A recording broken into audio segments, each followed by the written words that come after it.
Hello everyone, welcome with our Natural Life channel. Today, we will show you all about how to grow and care for a ZZ plant.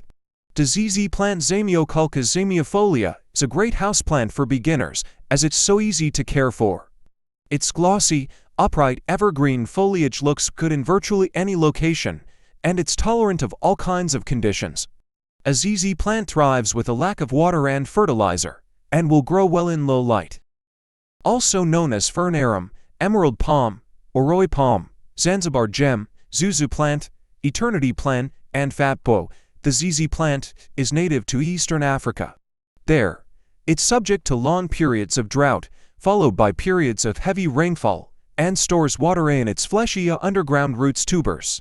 It became popular as a houseplant in the 1990s when growers realized it coped well with indoor conditions.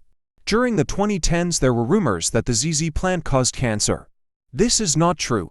Like several houseplants, its sap contains calcium oxalate crystals, which can be mildly toxic if ingested. To be on the safe side, keep it away from children and pets. How to care for a ZZ plant. Watering. Less is more with the ZZ plant, so rehydrate the soil only once it has fully dry and been dry for around 4 weeks, all year round. Never water its compost while it's still moist, as this will likely lead to root rot. The best method of irrigation is by flushing the compost. This means you keep pouring water into the pot until it comes out of the drainage holes at the bottom. Once this happens, simply stop watering and allow the compost to continue draining for 10 minutes, such as on a draining rack, before placing it back in its original location. Light and location. It's true that ZZ plants will grow in almost all light levels at home, but the rates of growth will drop significantly in darker locations. If you're aiming for a plant that grows quickly and reliably, keep your ZZ plant within 2 meters of a window, or even on a windowsill as long as it's not too sunny. ZZ plants can tolerate some sunlight, but ensure it doesn't receive more than 3 hours per day, as too much can scorch the leaves. Compost and fertilizers. Use a peat-free cactus and succulent compost. Avoid using generic houseplant compost as these are tailored more for tropical, moisture-loving plants. There's no real need to feed your ZZ plant, but for best results, apply a light liquid feed of houseplant fertilizer every 3 months. Temperature and humidity. Keep your ZZ plant in a room with temperatures consistently above 10 Celsius. Average house humidity is fine for a ZZ plant. Pruning.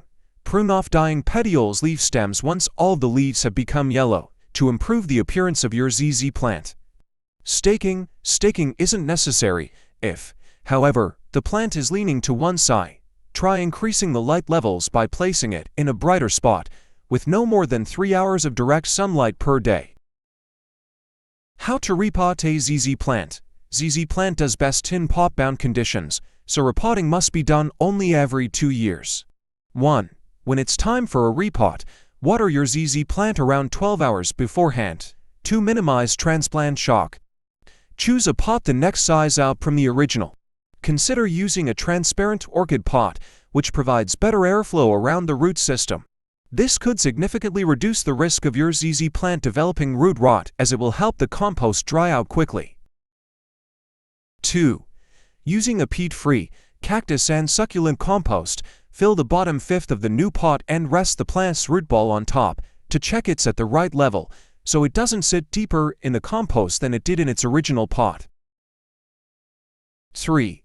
When you're happy with the level, fill the remaining gaps between the roots and pot's inside edge with more potting mix. Tap the pot side a few times to knock the soil into place and remove any air-significant pockets, while leaving smaller ones to aerate the root ball, instead of squishing and suffocating them. Thanks for your watching and subscribe.